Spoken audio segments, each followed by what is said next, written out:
Today we are diving into the chaos that's gripping Washington. The 2025 federal government has shut down. Now it sounds more dramatic than it is, as it sounds as though the entire nation has collapsed and that everything has come to a stop. Whereas basically Congress couldn't agree on a budget, so the lights are flickering off on federal services, and President Trump is talking about using this opportunity as a way to fire thousands of government workers. So first things first, what is a government shutdown and why is it happening right now?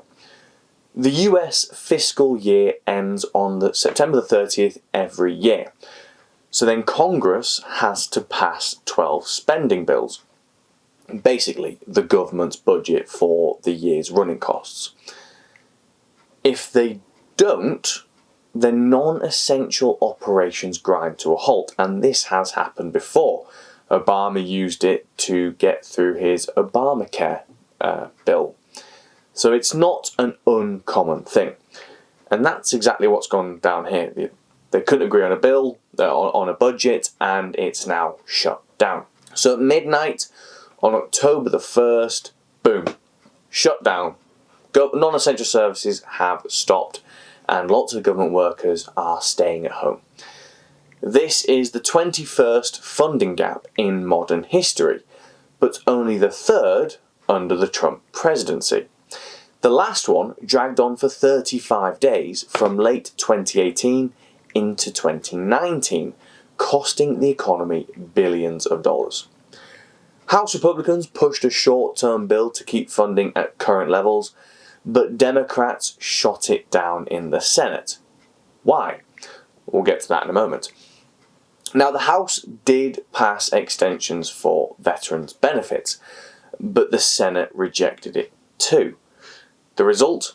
Furloughs for hundreds of thousands of federal workers, closed visitor centres, and basically a whole lot of uncertainty around the entire United States.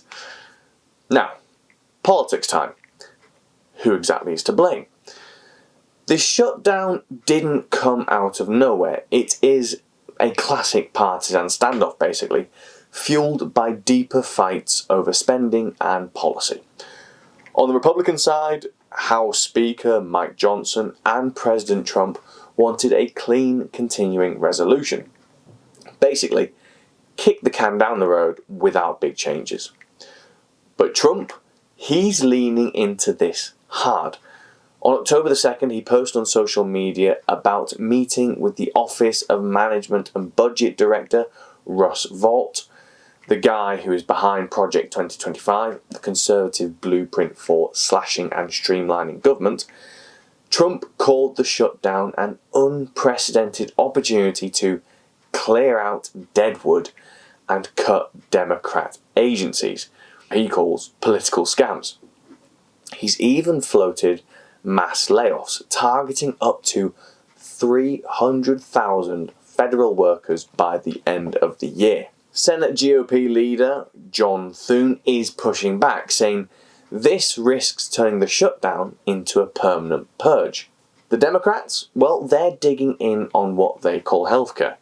They refused the GOP bill because it didn't extend Affordable Care Act tax credits expiring at the end of 2025, and it included provisions restricting Medicaid for non-citizens starting in October 2026.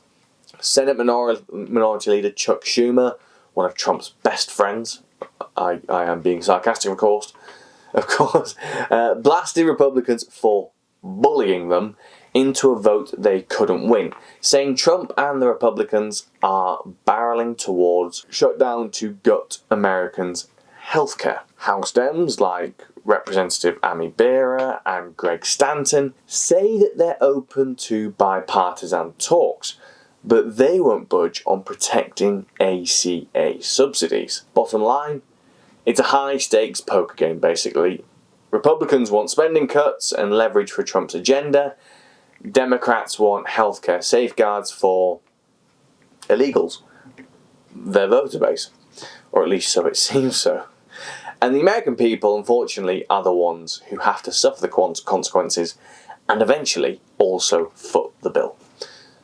So what are your thoughts on this? Do you think that actually this is Trump playing 5D chess and that this is the perfect opportunity to streamline government and get what he wants? Or is this a win for the Democrats as they've basically managed to shut down the government which Trump is basically in charge of? Do let us know in the comments. And don't forget, head over to Vox Popular Media's website where you can stay up to date on everything that myself and the rest of the team are doing. See you next time.